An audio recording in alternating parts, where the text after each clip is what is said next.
सभी को good evening. ममता की कक्षा में सभी का स्वागत है। चलिए, कैसे हैं आप सब? हाँ, आज सब लोग खाना खाकर आए हैं ना? हाँ, आज तो क्लास के बीच में भूख नहीं लगने वाला ना किसी को। तो कल नागवंश की कहानी को खत्म किए थे, ठीक है ना? नागवंश की कहानी को खत्म किए थे। अंग्रेजों के प्रवेश के बाद नागवंश के शासकों का क्या योगदान रहा है, ये बाद में देखेंगे, ठीक है? तो आगे जो उस वक्त नागवंश के साथ इस क्षेत्र में और भी तो राज्य स्थापित थे, आज उन राज्यों के बारे में क्या करेंगे, जानेंगे, ठीक है ना? चलिए आज जो राज्य स्थापित थे उनके बारे में जानते हैं। तो पहले जानते हैं किसके बारे में? रामगढ़ राज्य के बारे में। सबसे पहले किसके बारे में जानते हैं? रामगढ़। अभी का वर्तमान रामगढ़ जिला उस वक्त एक रामगढ़ राज्य के रूप में भी स्थापित था।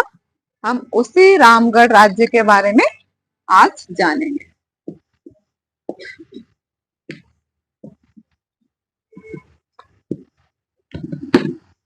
इसमें 2-4 इंपॉर्टेंट पॉइंट्स है, आप वो लिख लीजिए, ठीक है ना?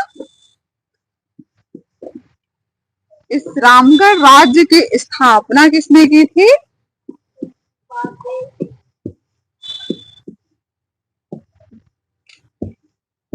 बागदेव। कब किया था? 1368 ईस्वी। राजधानी राजधानी कहाँ बनाई थी? सिसिया।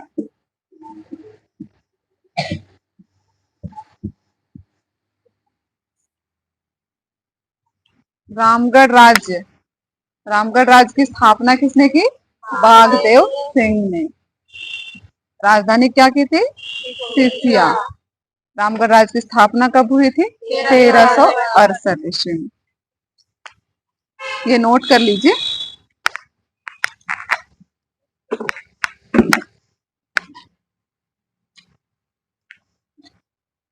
सिसिया, राजधानी सिसिया थी। रामगढ़ राज्य की पहली राजधानी कहाँ बनाई गई थी?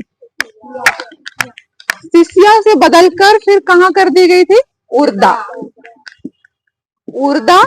उसके बाद बदल के कर दी गई थी बादम, उसके बाद रामगढ़।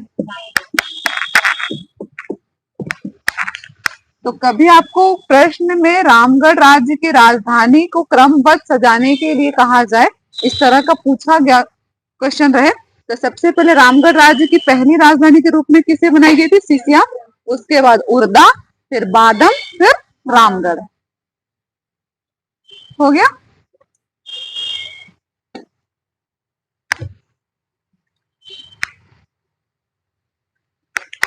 आपको डिटेल में कहानी जानने को मिलेगा। इनका और कोई ज्यादा इतिहास में इतनी चर्चा नहीं की गई है, ठीक है ना? आगे आप जब आधुनिक में देखेंगे, जब झारखंड में अंग्रेजों का प्रवेश होता है, तब आप एक रामगढ़ राज्य की एक बार कहानी को फिर से जानेंगे।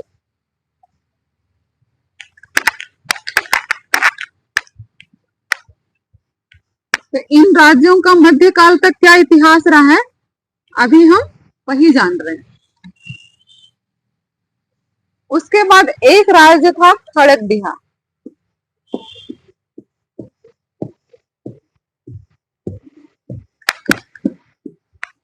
खड़गडिहा राज्य, इसकी स्थापना किसने की थी?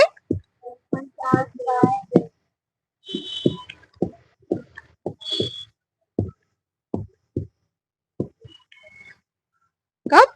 15वीं शताब्दी।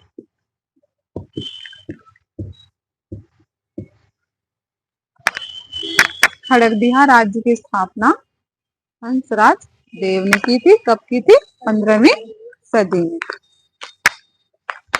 नोट कर लीजिए।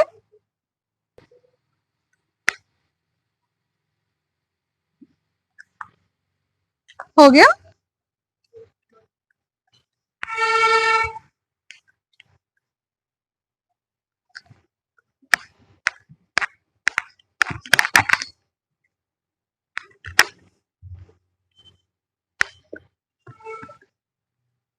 ये खड़गपुर राज्य वर्तमान किस क्षेत्र में है?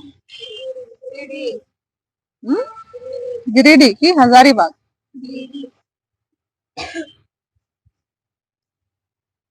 चलिए आगे देखते हैं।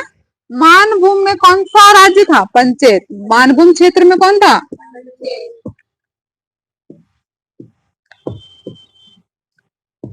मानभूम क्षेत्र में कौन सा? पंचेत राज्य। पंचेत राज्य की एक कहानी है जिसे जानेंगे कि इसकी इस राज्य जैसे नागवंश राज्य की स्थापना की कहानी, फनी मुकुट राय के जन्म की कहानी आप जानते हैं ना, उसी तरह चलिए पंचेत की कहानी जानते हैं। पंचेत के राजा के जन्म की कहानी, उनके राज्य स्थापना की कहानी। तो ये पंचेत राज्य किस क्षेत्र में था? मानभूम क्षेत्र में था।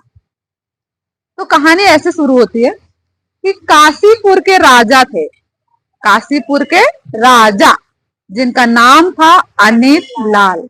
काशीपुर के राजा जिनका नाम अनित लाल, वो अपनी धर्मपत्नी के साथ, क्योंकि उनकी जो धर्मपत्नी थी वो क्या थी? गर्भवती थी, उनके साथ जगन्नाथपुरी की यात्रा के लिए निकल पड़ते हैं।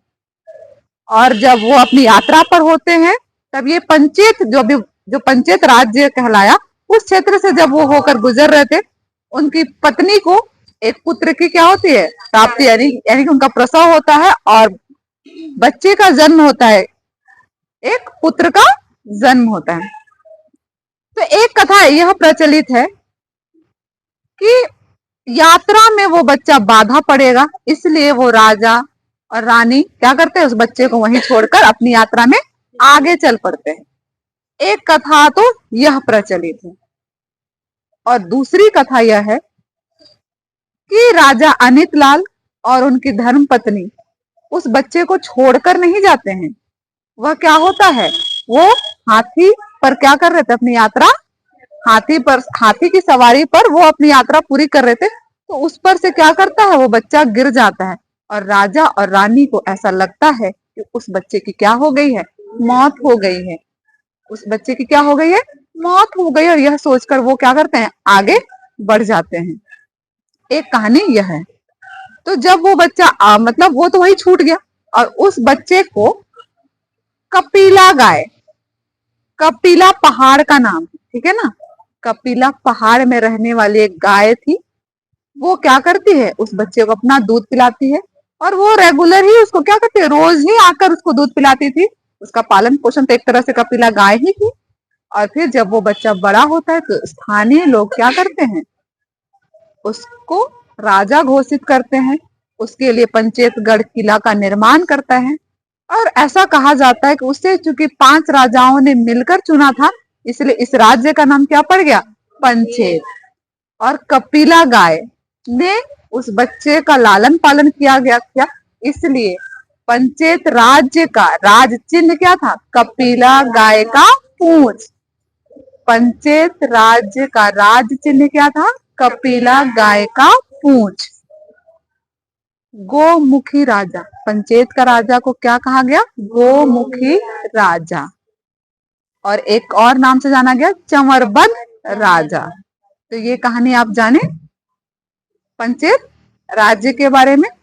ये प्रश्न आए हुए भी है। गोमुखी राजा किस राज्य के राजा को कहा जाता था? पंचेत।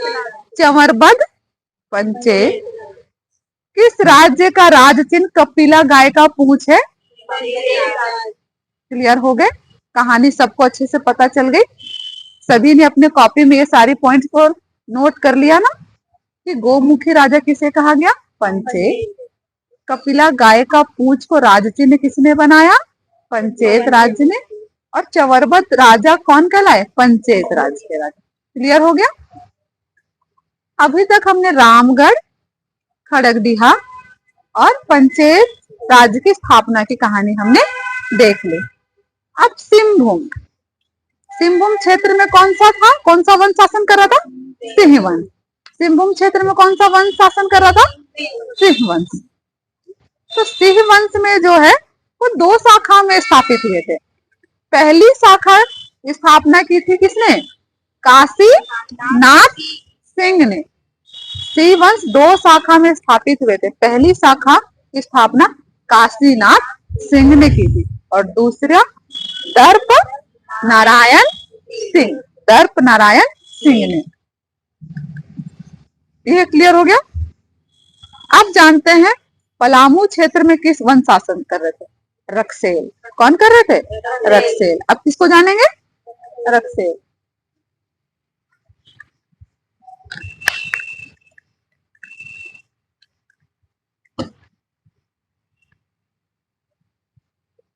जिस तरह से हमने नागवंश को विस्तार रूप से जाना, इसी तरह हम चेरो वंश क्या करेंगे? विस्तार रूप से जानेंगे। तो चेरो जो थे, किनके राज्य को समाप्त करके स्थापित हुए थे? रक्सेल को। किसको? रक्सेल। रक्सेल के बारे में कहा जाता है कि ये राजपुताना से रोहतासगढ़ होते हुए पलामू में प्रवेश किए थे। राजपुताना यानी कि वर्तमान का राजस्थान, वहां से वो रोहतासगढ़ के होते हुए पलामू में प्रवेश किए थे। और पलामू में प्रवेश करने से पहले वो दो शाखा में बट गए थे। एक शाखा मतलब दो दल में बट गए थे। जैसे हम लोग, जैसे हमारी लोक कथा है कि उराव जनजाति जब रोहतासगढ़ से आई थी तो वो भी तो दो शाखा में बटी थी ना।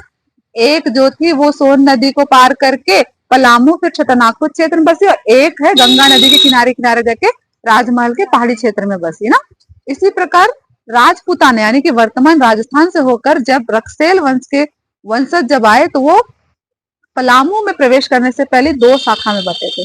फिर वो यहाँ पर जो स्थानीय थे उनको खदेड़ कर अपना वंश स्थापित किए, अपना राज्य स्थापित किए। तो दो शाखा था। एक शाखा महाराजगंज हरिहरगंज होते हुए कहा? देवगन में बसा। अपना मुख्यालय, अपना किला बस्ती कहाँ बसाया? देवगन। देवगन वर्तमान का गढ़वा जिला, वर्तमान का गढ़वा जिला। और दूसरी शाखा जो है वो चतरा पांकी होते हुए कुंडेलवा नामक स्थान में, कुंडेलवा जो कि अभी वर्तमान का पलामू जिला अंतर्गत पड़ेगा, वहां एक बस्ती बसी। और उन्होंने कहा? देवगन में और कुंडेलवा में अपनी बस्ती बसाई और अपना राज्य स्थापित किया और अपना शासन किया। ये तब तक इनका शासन चलता रहा जब तक चेरो ने इनको खदेड़कर अपना राज्य स्थापित नहीं कर लिया। तो आज की कक्षा में जाने कि उस वक्त नागवंश के साथ साथ और कौन कौन से झारखंड में राज्य स्थापित थे। हम जाने रामगढ़ राज्य के बारे में, खड़गबिहा के बारे में, पंचेत के बारे में और सिंह वंश के बारे में, और किसके बारे में जाने? रक्सेल। और कल की क्लास में जानेंगे किसके बारे में? कल की क्लास में किसके बारे में जानेंगे? चेरो के बारे में। चेरो, ठीक है ना। कल जानेंगे चेरो के बारे में। तो आज का क्लास यहीं तक रखते हैं। आप लोगों को यहाँ तक क्लियर हो गया होगा, है ना। चलिए, धन्यवाद।